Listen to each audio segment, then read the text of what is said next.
What's going on, guys? Garrett here with RAS Group. Today we're going to talk about some new life that has been breathed into my 13.9 of old. So this used to be my main rifle for those of you that either shot with me back in the day, attended an event with me, or just saw me talk about this rifle.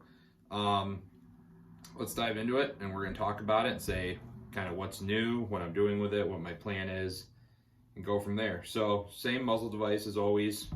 It is a pin and welded dead air silencers 5.56 flash hider. This is on a, believe it or not, old school Smith & Wesson 16-inch barrel with the A2 front sight post. It was custom chopped when it was pin and welded by the homies over at All Star Tactical. Appreciate you guys. Rail, still a Centurion Arms C4 M-Lock handguard. Much better than a quad rail, I will say that. At least from my personal opinion. I love quaddies. I love how they look. I love the nostalgia. But as far as weight and lugging this thing around, huge fan. So, a couple things that are new. I have a Modlite 18650 OKW up on the front end here on an Arisaka mount, coming back to a mod button on an HRF Concepts ramp. I'm not really looking to add a laser to this right now. Reason being, I have a lot of other guns that fill a primary role. This thing, I kind of just had this idea to breathe some fresh life into it. I wanted to eliminate all the glossy hot spots that I could without going too crazy. I'll probably re-rattle can this at some point. I'm a fan. I just like the simple light setup. There's nothing to it. It's very, very intuitive. And that's that. I believe these wraps here on this gun came from Ranger wraps. I have some from Ranger. I have some from Reese wraps. Ultimately, I think they're kind of the same thing. I think they both do great work. But just something fun, and again, eliminates kind of the glossy hot spots that you get from like a giant-ass EOTech, a longer weapon light, stuff like that, right? Plus, I think it kind of looks cool. It gives it kind of a two-toned camo pattern, and I dig it. So that's the light setup. Running a Picatinny version of the Emissary Development Group handbrake here. I have become a huge fan of these ever since I've seen some people run them. I opted to try them. Very much a fan. Just that natural purchase rate up and around. Moving back, still got the same EOTech 5.52, except I have placed it on just a Unity riser, not that super heavy, super tall, super awkward arms mounts riser that I was using. I still have it because I think I'll use that on a kind of a retro build at some point. It was just too tall. Like it got to a point where it wasn't consistent with my other optics mounts that I've been using. I do use this optic mount actually on my main jam with my other EOTech. So keep it consistent, makes it a little bit more intuitive to the user. Big fan of that. HRF Concepts magwell's been added in OD green. As you can see, this rifle, at least the lower, used to be FDE. But I don't know if these help as much as I think they do. I definitely noticed some assistance when I'm kind of fumbling mags on a reload. It does happen from time to time, guys. I think everybody fumbles a mag here or there, trying to push that speed echelon. It is what it is. Be nice to each other. Be a good human. Don't ridicule somebody that posts their screw-ups on Instagram. They deserve some credit for just putting themselves out there. So, big fan of that. Loving that so far. Still rocking the Radiant Raptor Toolcraft Bolt Carrier Group. Thing won't die, so I replace it.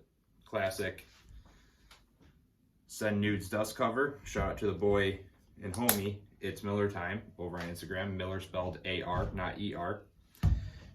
Real good dude. Known him for a long time. He's doing a lot of his own grind. Haven't talked to him in a while. Hopefully he's doing well. And then same B5 system, SOP mod stock. Again, some multicam tropic wrap going on the top end. I think it looks kind of cool. Really, I don't think there's a tactical advantage to wrapping an already Ranger green stock, but you know, could rattle can it, could do whatever. I opted to try this out. So far, I like it. Still using the same Gen 1 RAS Group ESR sling retainer right here. got to position that a little bit better, cinch her up a little bit. But using the Edgar Sherman's design slings on this for now, pretty much until Gap Monkey decides to come out with a multi-cam Tropic sling, then I will be swapping this out again.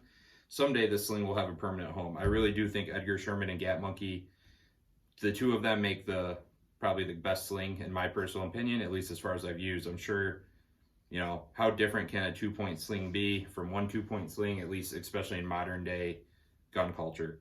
But those are the two guys that I look to, that I get my slings from. We have been testing out using the ESR on the buttstock. It keeps the rail a lot cleaner, so I can still grab this and go. I can deploy this from a vehicle, and I don't have anything impeding my switchology up here, which is a big deal to me. So that's working great. We're working on a version 2 that's actually designed for buttstocks. That's a little bit more intuitive. I'll be pretty stoked when that's finished. You guys will be hearing about it and seeing it. And I guess the only thing I'm waiting on is I have a Reptilia Corp grip on back order from Brownells. Shout out to Brownells. Literally, without them, I wouldn't have really any of the guns that I've had.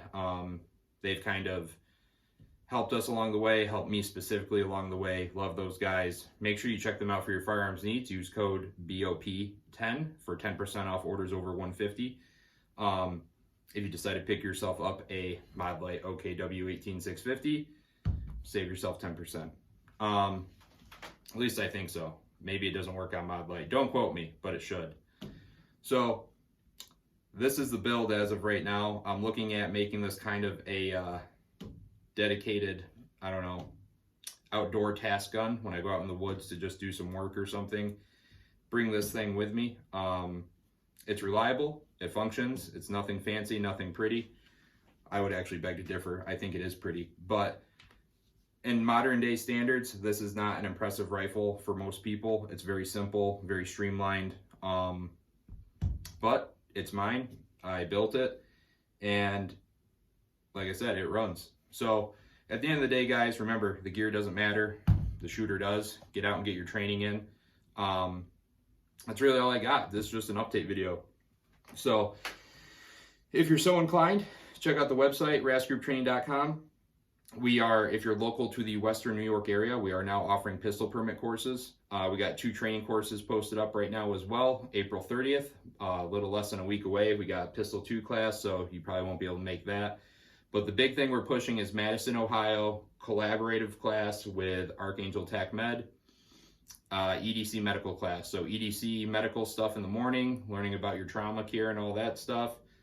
Lunch, and then I will be instructing the CCW portion, some concealed carry tactics, stuff like that, in the afternoon. And even after that, we hopefully bring both those worlds together, put you through some complex drills, and give you a taste of kind of a more comprehensive training. So if you're into it, great. If not, please spread the word. We'd appreciate it. And until next time, guys, stay safe, stay trained, stay rad. I'll be back with the next one.